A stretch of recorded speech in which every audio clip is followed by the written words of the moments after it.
Hi friends, it's your pal Scott, and today we're going to talk about the professional dungeon master.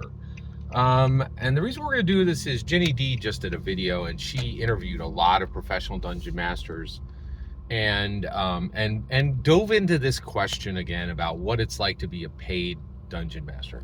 So what I want to ask today is the professional dungeon master real?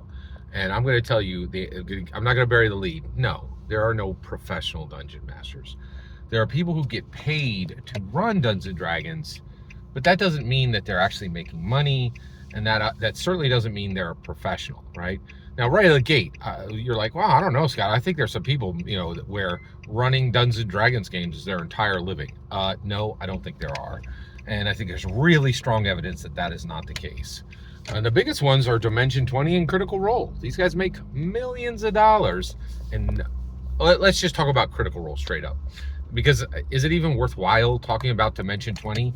Isn't Dimension 20 just people who are able to gather when Critical Role hasn't hired them to do something else? Like does Dimension 20 is it even freestanding? It seems like it's a farm league for Critical Role. All right, let's keep going. All right, so Critical Role. These guys have made Professor Dungeon Master recently read estimates from a specific source that said for the last 5 years they've been making 30 to 50 mil. The estimates are 30 to 50 million dollars a year. They're not full time. They're like, oh no. Yeah, of course we're bringing in millions of dollars. Of course we, our work goes as a line item on Jeff Bezos's activity sheet. But no, we don't take Dungeons and Dragons serious enough to make it our main gig. Right? Like if Critical Role isn't, making millions is like, oh no, we definitely have a side, like that's our side hustle. Right? Then like the idea of a professional dungeon master is ludicrous.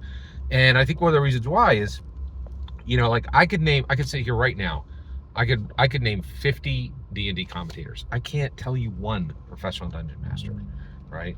So one, I do think it was a useful video. One of the things it said, what did we learn from it, right? Some people are getting paid to run Dungeons and Dragons, right?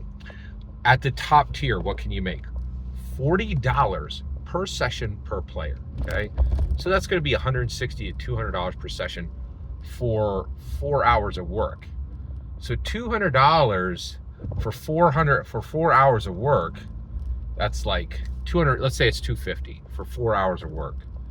That's going to be 12 and a half, and that's like $63 an hour. That's not a lot of money. That is not good. That's not great money, right? Like that's a solid pay rate, right? But that's not like, that's a workaday rate, right? That's not significant, right? And that's you're getting and that's assuming you did double or triple that amount of work to prepare, right? And if you didn't, what the heck are they paying it for, right? Because most actually, I think most DMs are putting in, for every hour at the table, they're putting in 2 hours away from the table to prep, right? So that's not a good rate. Like you're already down to, 20, 25 bucks an hour, right? Like that's not a good rate, okay? Then the other thing, so what is happening? What is actually happening? Well, I can tell you what is actually happening. I recently, it was the summertime. We have this town near my town, right? And this town's real up and coming. You can't park in their city without paying a parking rate, right? Like it's that popular, right? And they have like, streets filled with all these like super niche, cool restaurants and vintage record, like you could buy vinyl records there and bookstores and all this. It's great. It's really nice, right? But it is bougie, right? And they had a big art festival. And it was like XYZ city name art festival. So I walked through it. And we walked through 30, 3 dozen, 4 dozen stalls, right? Every single was the same. Extremely high-end equipment to display all the art, tables, these tarps with like, printed logos and all this really nice stuff. And then a ton of art, and the least expensive art was like $120 a piece, and a lot of them were $1,200. And I think I even saw one piece up to around like $5,000, right?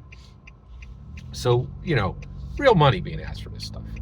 But everybody there, you were like, you just knew, right? Yeah, the two spouses are standing there. and you know one spouse is a dentist and one spouse makes jewelry, right? And you're like, Lasai, right? And so, and you just kind of roll your eyes because you're like, okay, you get, you brought in $600 on them. You sold $600 of the art, right? But you've been preparing for 2 months, right? And the reality is you spent 800 on supplies and on all the stuff. And so that's the issue is I don't think a single stall there made money.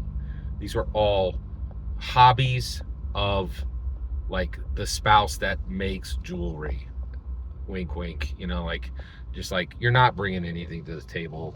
The costs on your, Leanne, there's a brand new Netflix situation comedy, and it's called Leanne, and Leanne's mother sells flowers, right? And goes to church, sets up the stalls, and sells these flowers.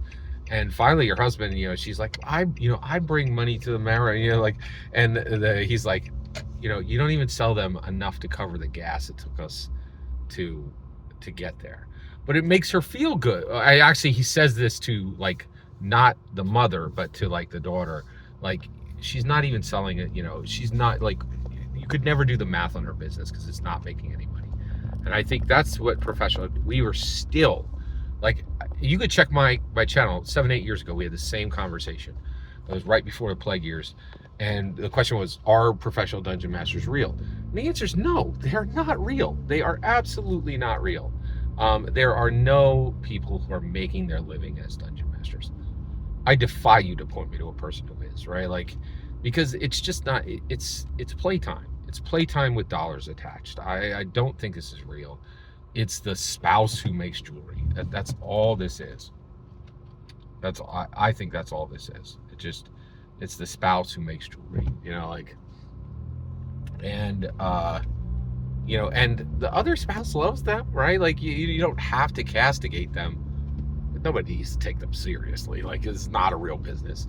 And I think at this point, there is not enough demand to actually make your living being a dungeon master. I think we're still here in 2025. Every single word you just heard in this video is my humble opinion. Nothing more, nothing less. The important part is when I get to hear your humble opinion. When you get in the comments and send your traffic. Please consider like subscribing and have a fetch millennium.